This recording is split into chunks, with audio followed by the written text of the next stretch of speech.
Kemarin saat Presiden Jokowi itu mengundang 6 ketua umum partai politik koalisi. Iya, koalisi itu kan kongko-kongko ala politisi Kongko-kongko ala politisi. Kowar-kowar ala politisi.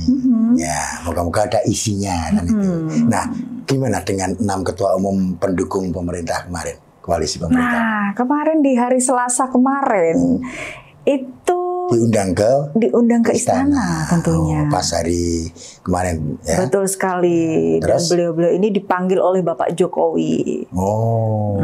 Tapi saya pernah kok. Kenapa? Setelah dari itu kan Pak Jokowi manggil mereka nih. Habis itu saya dipanggil. Beliau-beliaunya dipanggil, hadir. Nah, habis itu selisih 2 hari saya dipanggil Pak Jokowi. Oh. Tapi saya hadir juga? Nggak bisa saya. Loh, kenapa? Nama saya klik kok dipanggil Jokowi. Nanti miskomunikasi.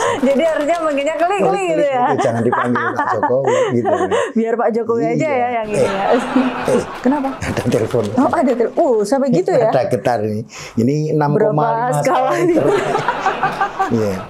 Ya. Assalamualaikum. Oh, yes. Nah. Penting ini kayak ini. Wah, diangkat dulu. Ya, halo. Barangkali penting. Assalamualaikum Pak Jokowi. Apa kabar Pak? Sehat. Iya. Betul. Sebentar Pak. Ini HP-nya masuk satu lagi Pak. Sebentar ya Pak ya. Maaf. Coba diangkat lagi. Ya, diangkat lagi satunya. Nah. Halo. Pak SP. Assalamualaikum. Pak SP. Sebentar toh nih, Pak SP. Iya betul. Lagi ini tadi barusan 5 telepon dari Pak Jokowi. Iya Pak. Oh, mau ngomong sama Pak Jokowi. Betul. Mau bilateral 4 mata. Oke, monggo ini mau Pak Jokowi juga lagi telepon saya Pak. Baik, bentar ya Pak. Saya sampaikan dulu ya. Maaf Pak Jokowi, Pak SP mau ngobrol sama Bapak boleh? Baik. Monggo silakan ngobrol bilateral 4 mata sendiri. Ya, monggo. Nah, udah ngobrol nih. Loh, maksudnya gimana ini? Nanti saya bingung, biar Pak Jokowi ngobrol langsung sama dengan Bapak SP. Pak SP itu? SAPI. Iya. Oh, biar langsung gitu ya, kalau sama melalui perantara nanti malah repot ya kalau harus melalui perantara. Ini kan tukang jahitnya Pak Jokowi. Oh gitu, mungkin mau ada baju batik atau apa yang mau diukur gitu ya. Saya udah deg-degan loh. Ini kan kalau sama Pak Sapi ini nanti belakangnya bajunya ditulis. Ditulis Taylor gitu. SP Taylor gitu. Nah, ini masih ngobrol biarin aja. Masih ngobrol biarin aja ya. Oke, masukin sekarang berita. Berarti kita mending lanjutin lagi aja ya acara kita ya.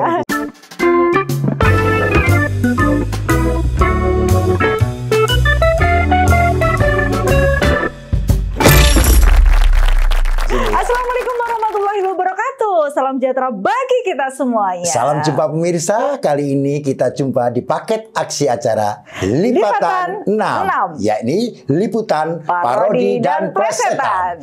Masih bersama saya Klik Pelipurlara dan saya Endah Saraswati tentunya akan menyampaikan berita-berita yang panas, yang beringas, dan ganas, berkualitas, serta berkelas. Sampai habis. Oke, masuki berita pertama akan disampaikan oleh rekan saya Endah Saraswati. Relawan semakin bermunculan bak jamur tumbuh di musim hujan. Fenomena relawan marak jelang Pilpres 2024 tersebut tak berhenti bergerak dan bermunculan untuk memberi dukungan kepada capres yang didukungnya. Berikut disampaikan ada 2 ciri-ciri relawan. Yang pertama adalah relawan yang memang sukarela, yang disebut relawan tulus. Oh, kalau relawan yang sukarela itu disebut relawan tulus. Terus? Sedangkan yang kedua adalah relawan yang minta bayaran, disebut relawan fulus. Jadi relawan tuh ada 2 gitu loh. Iya, berarti yang satu karena tulus, memang benar-benar menjadi relawan gitu. Begitu selesai, saya mengucapkan demikian, saya ucapkan terima kasih. Gitu kalau yang satunya lagi, berikut saya ucapkan terima gaji. Nah, gitu beda lagi. Bukan gitu demikian lagi ya.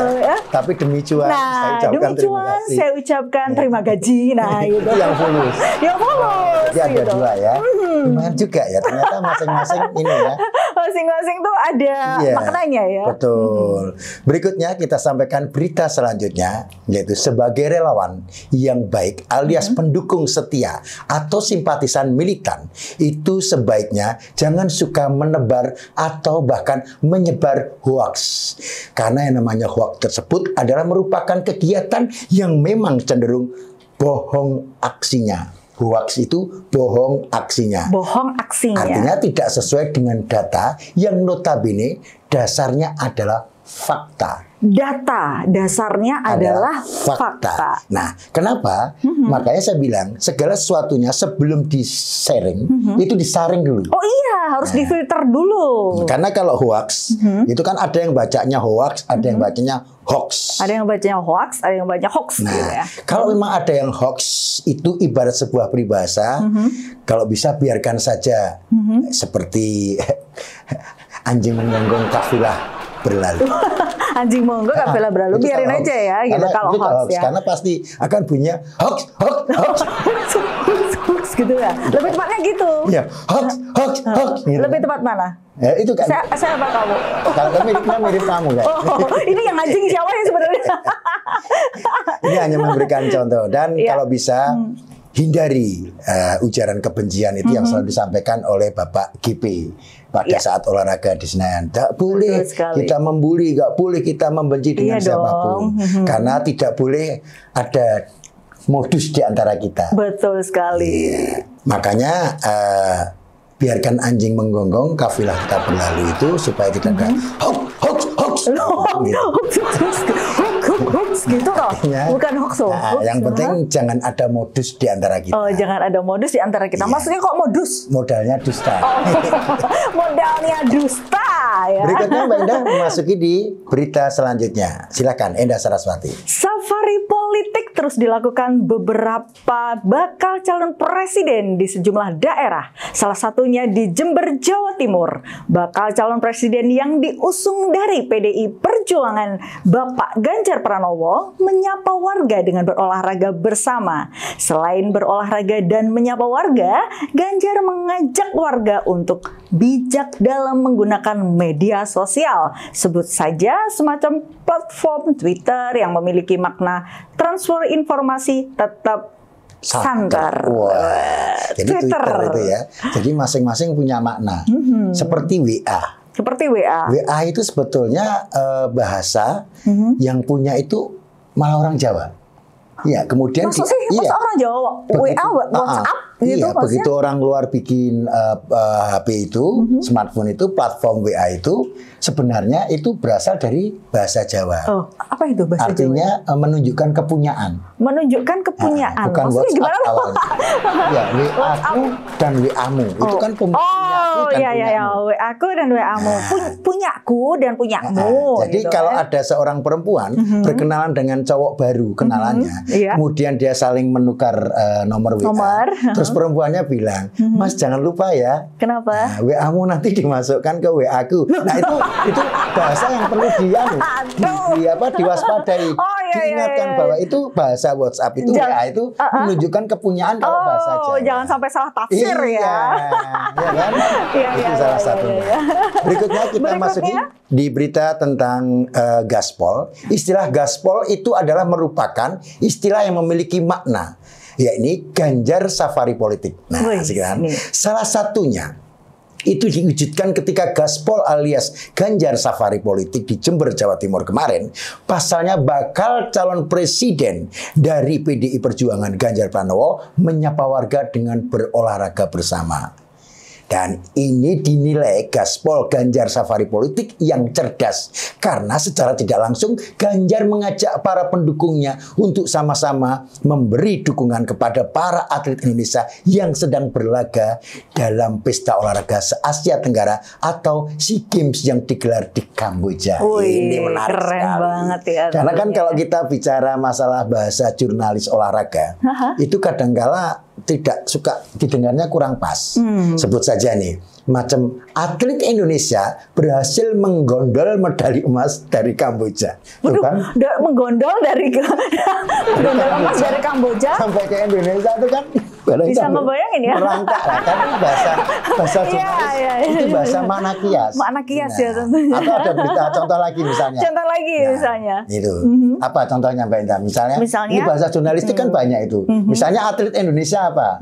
Berhasil menyabet medali emas. Iya. Cuma menyabet. Apa maksudnya gitu kan? Nah, yang terakhir Atau lucu lagi tuh ada kesebelasan pemain Indonesia berhasil mencukur habis pemain Timor Leste. pemain Indonesia mencukur habis. Mencukur Sampai habis kan semua sampai pemain gundul Timor Leste semua gundul ya. semua itu. Sampai pelontras gitu. Nah, itu kan. Ada lagi ya kan. Pemain bulu tangkis Indonesia mampu membuat musuh lawan menjadi bertekuk lutut. Bagaimana apa mau sungkeman itu kan. Kita harus tahu.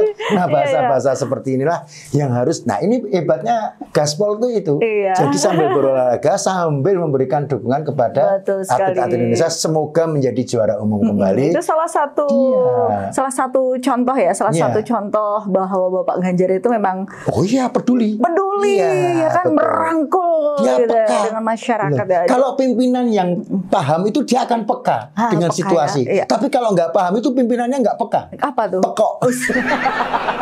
Dan sebelum kita memasuki di berita selanjutnya yaitu di seksi atau di segmen wawancara tentunya. Wawancara sambil bercanda tentunya bersama Wakil Presiden Republik Plesetan. Bersama Bapak Wakil Presiden Ucup Keling. Jangan kemana-mana. Pokoknya terus saksikan di channel ini. Yaitu channel dari YUTV Lipatan 6 Liputan Parodi dan Plesetan. Masih bersama saya Klik Pulara dan saya Enda Saraswati. Kami berdua akan selalu kembali ke jalan yang benar.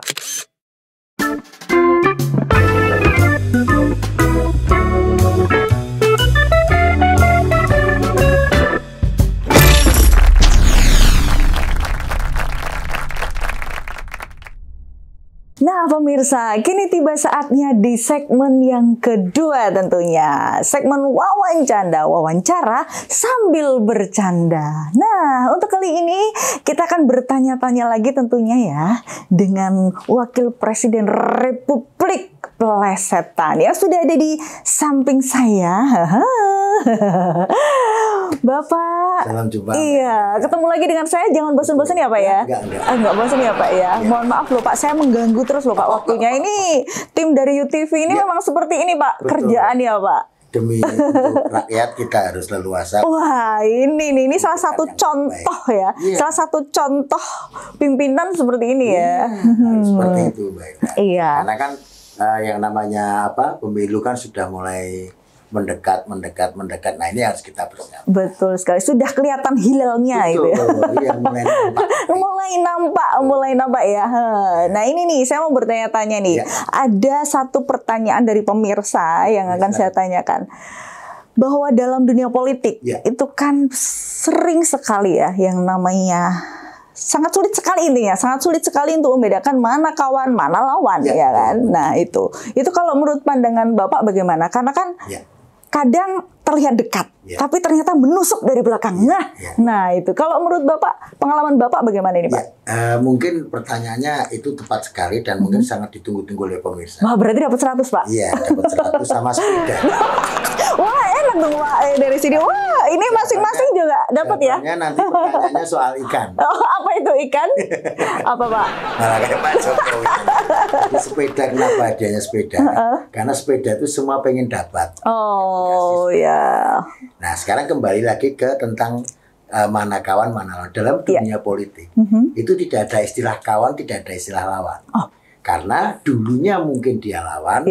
Sekarang ini dia jadi kawan. Oh, contohnya seperti waktu itu ya, waktu Bapak Prabowo. Iya, sebaliknya. Iya. Dulunya itu dia adalah kawan. Kawan, kemudian menjadi kawan. Benar yang dikatakan Mbak Indah tadi seperti tahun 2019. Nah itu kan yang namanya Pak Prabowo itu kan wakilnya Bu Mega. Betul. Waktu itu Pro Mega ya waktu itu ya. Ya betul sekali. Itu pernah jadi satu pasangan ganda campuran.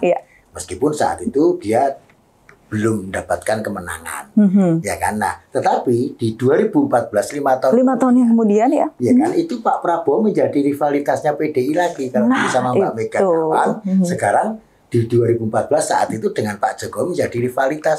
Itu artinya Gerindra dan PDIP menjadi rivalitas, ya kan? Jadi jadi menjadi lawan. Betul. Tapi tetap lawan yang sehat. Nah, itu yang tadi saya dalam dunia tanyakan. politik itu sama halnya dengan dunia sepak bola. Oh, seperti apa Dulu itu? ada yang namanya kesebelasan Jerman. Kesebelasan Jerman, ya. Itu ada Thomas Muller. Thomas Kemudian Muller, ya. Robben, ya. itu dari kesebelasan Orange, tim Orange Belanda. Ya. Kemudian satu lagi Frank Ribéry, itu dari Prancis. Ya. Ketika dia memainkan di klubnya negaranya masing-masing, dia itu adalah kawan. Adalah lawan ya tentunya ya. Dengan rival ya. Jerman dengan Belanda itu lawan. Tetapi ketika dia bergabung dalam klub yang namanya Bayern Munchen, dia menjadi kawan. Menjadi kawan satu ya. Klub. Menjadi partner ya tentunya ya. Itu tidak ada masalah. Tidak ada masalah. Akhirnya mereka menjadi tim yang bagus. Sampai dibilangnya sebagai tim Hollywood yang benar-benar banyak bintangnya. Gitu. Akhirnya mereka menjadi starnya banyak ya di situ ya. Akhirnya menjadi salah satu tim kesayangan yang sering mendapatkan juara champion. Wow. Nah itu sebenarnya jadi tingkat kedewasaannya saja. Jadi kita nggak sama. Kita harus dewasa. Ya yang terpenting di dalam dunia politik seperti ini juga. Yang justru kita perlu hati-hati itu adalah bukan masalah lawan dan kawan. Nah itu yang perlu dihati-hati adalah yang harus menjadi lawan kita bersama. Itu adalah satu. Ketika adanya serangan fajar ini, ini. Ngomong-ngomong fajar orang mana sih, Pak? Ya sampai sekarang lagi dicari karena yang suka setiap jelang pemilu coblosan itu berlangsung si Fajar itu kenapa? Itu tuh selalu viral dan selalu trending topik loh yang namanya Fajar itu ya kan? Jadi banyak nama di negara kita ini yang viral pada saat hari-hari khusus. Nah itu. Ketika mau serangan Fajar, mau ada coblosan gitu, mau pemilu gitu kan? Naik. Nah namanya langsung up gitu. Ketika mau foto sendiri, yang top namanya selfie. Nah itu beda lagi kan? Iya benar sekali itu. Ketika mau senam, senam yang populer top lagi yoga. Sempat kan baca namanya yoga. Iya, saya nggak mau. Belum kenal kok diajak yoga ya kan. Diajak senam dengan gaya yoga. Iya, biar sehat, makin lentur gitu ya. Artinya ketika serangan fajar itu muncul, hati-hati. Yang dianggap itu lawan, kenapa itu bahaya? Itu bahaya laten, bahayanya tidak kelihatan. Artinya yang namanya itu tadi setiap ada serangan fajar artinya apa? Popularitas, kualitas, elektabilitas, angkubulas segala macam tas itu kalau tidak ada isi tas percuma Mbak Endang. Tapi harus diimbangi dengan itu tadi tentunya dong Pak. Serangan fajar ini yang harus kita perlu sama-sama mewaspadai ya. Karena ini bahaya. Betul sekali. Karena orang sudah bisa dibeli. Ya kalau dulu kan dalam sewu banyak nih orang yang kadang-kadang suka keliru, ya kan? Bagaimana sih kita mau tahu relawan yang bayaran? Tadi udah sering kita sampaikan bahwa yang namanya relawan bayaran itu bukan tulus, tapi fulus. Nah itu yang sudah saya katakan tadi bahwa relawan itu ada dua, satu relawan murni, tulus atau relawan fulus kan gitu. Nah kalau fulus itu bayaran. Nah kalau tulus itu cenderung dia lebih melaksanakan.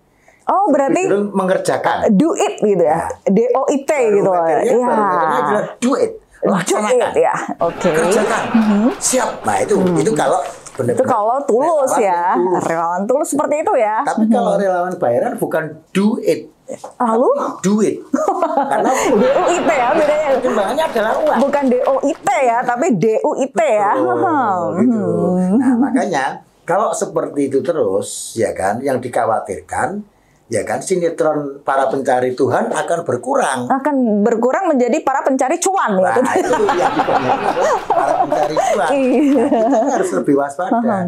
Karena apa? Semakin kita mendekati pemilu, sudah diambang pintu, artinya kita harus lebih waspada lagi, lebih kampanye juga ya. Harus benar-benar kampanye yang sehat. Bukan black campaign ya tentunya ya. Black campaign itu tadi yang sering kita sampaikan berkali-kali, menjelek-jelekan orang tanpa data, membuli orang, ya kan, menjerumuskan, ya kan, itu segala macam kejahatan-kejahatan yang negatif-negatif itu dimunculkan pada saat maaf nih black campaign. daripada black campaign dengan Blackpink ya. Sama-sama bisa kita nikmati ya. Yang jelas ya followersnya banyak ya. Sama-sama nanti kumpul di stadion Gelora Bung Karno. Tapi hura-hura, ya hura-hura bersama ya tentu ya. Bukan huru-hara. Bukan huru-hara, tapi benar-benar. Salah satu contoh. Jadi lebih baik benar-benar melakukan kampanye yang sehat. Ya. Kalau attack campaign boleh. Attack campaign itu misalnya nih, ada orang melakukan visi dan misi menjanjikan hal-hal yang muluk-muluk, tapi kenyataannya nggak ada apa-apanya. Nol ya. Nol besar. Nah ini perlu. Misalnya menjanjikan sekolah gratis. Wah, emang gampang. Rata-rata seperti itu. Besok kalau saya jadi gitu kan, besok pokoknya ada sekolah gratis. Sekolah nggak usah bayar gitu ya. Ketika pelaksanaannya kok bayarnya mahal, itu perlu. Itu baru kebijakannya yang kita hajar. Kebijakannya yang kita telanjangi kan gitu. Kita buka semuanya. Dulu waktu dia menjanjikan dirinya mau jadi presiden, dia ngomong, nanti akan saya bangun SBI. Sekolah bertaraf internasional. Kenyataannya begitu dia jadi bukan sekolah bertaraf internasional. Lalu jadi apa tuh? Sekolah bertarif internasional. Jadi tarifnya yang mahal ya. Kayak gitu. Tapi tidak diimbangi dengan ya semuanya butuh data, butuh fakta gitu loh. Tidak semuanya asal-asalan. Semua aspek, Mbak, itu harus benar-benar dipelajari betul. Kalau attack campaign itu adalah segala satu kebijakan yang dilakukan oleh pemerintah yang saat itu memenangkan ketika tidak sesuai dengan kenyataannya, silakan. Itu benar-benar bisa kita telanjangi. Iya, harus ya. Iya, semua. Itu kewajiban kita bersama tentunya janji-janji mulu Betul. Ya kan? Janji-janji palsu loh ya, gitu loh. Sekarang saya tanya. Apalagi janji itu dibawa mati. Janji itu kalau sudah berjanji harus ditepati kan gitu kan. Jangankan janji-janji muluk tentang visi dan misi. Yang namanya sebuah perusahaan atau kantor, itu yang namanya janji itu kita korelasinya dengan gaji. Dengan gaji, betul. Kenapa dinamakan gaji? Kenapa dinamakan gaji? Nah, ini kenapa? Gaji itu nggak boleh ingkar janji. Gaji itu nggak boleh ingkar janji. Harus tepat waktu. Harus tepat waktu ya. Saatnya dia bayaran. Enggak, aduh besok ya. Enggak tarsok lah istilahnya ya. Sekarang udah gampang kok. Ya itu yang namanya hak dan kewajiban ya. Sistem transfer. Iya, kita bisa ngelihat kok bos kita ini benar-benar orang yang benar-benar siap, ya benar-benar fight, ya kan, dengan keuangan apa enggak. Nah itu berarti salah satu ciri-ciri yang harus dipilih tentunya ya, para pemimpin yang tidak ingkar janji tentunya ya, sesuai dengan janjinya ya. Kita benar-benar bisa buktikan nanti di pemilu 2024 moga-moga kita bisa mendapatkan calon pemimpin yang benar-benar berkualitas. Nah itu harapan kita bersama, karena menyangkut masa depan bangsa Indonesia loh ya. Ini benar-benar kita pilih orang-orang yang menjadi pilihan, benar-benar menjadi pemilu atau nanti pilkada serentak yang sesuai rencana atau tidak. Sesuai dong ya Pak. Semoga seperti itu ya. Sampaikan. Yang terpenting adalah bahwasanya bangsa yang besar adalah bangsa yang mampu mentertawakan dirinya sendiri. Nah itu yang mahal sekali. Bisa mentertawakan dirinya sendiri, untuk mentertawakan orang lain lebih mudah. Nah itu dia Pak. Introspeksi, melihat dirinya ke dalam. Nah lebih dalam lagi ya. Tetangga saya itu orang paling sering introspeksi. Oh begitu. Kemana-mana pakai sarung. Maksudnya? Begitu dia pakai sarung, jalan dikit dia introspeksi. Kan dia melihat dirinya. Iya. Lebih dalam lagi ya tentunya. Apa yang kurang dari diri saya, itu yang terpenting. Nggak beda bercermin ya tentunya ya Pak ya. Kaca ini letak apa enggak kan? Gitu. Pakai kaca letak berarti ini sudah ada sinyal ya. Kalau Mbak Enta enak. Kenapa Pak? Ya, kerjanya selain sebagai host, Mbak Enta kan penyanyi. Iya. Ya, penyanyi udah enak. Lu kenapa Pak? Lu dalam kondisi apa penyanyi itu enak Mbak Enta. Enaknya. Ketika maaf nih, ketika ada COVID, ya kan, Mbak Enta tuh enak penyanyi. Kenapa penyanyi Pak? itu bisa hidup dengan organ tunggal. Kalau kita ini nggak bisa. Maksudnya, ya memang sering kerja sama begitu Pak. Aduh ya. Semakin seru loh ya ini perbincangan kita. Tapi mohon maaf sekali Pak, ini waktu yang tidak bersahabat. Besok mungkin disambung lagi di next episode ya Pak ya. Semoga bermanfaat. Baik, terima kasih sekali atas waktunya Bapak. Salam buat Ibu Wapres ya. Salam sehat selalu. Baik pemirsa, itulah tadi perbincangan kita berdua. Saya tentunya Eda Saraswati dan Bapak Wapres Ucup Keli mohon undur diri. Mohon maaf yang sebesar-besarnya apabila ada salah-salah kata. Tentunya terus saksikan Lipatan 6 hanya di YouTube TV begini. Dan saya Ucup Klik. Saya Indah Saraswati. Ucapkan terima kasih. Tak lupa kami berdua akan selalu Kembali ke jalan yang benar. Double D, double A. Dadah.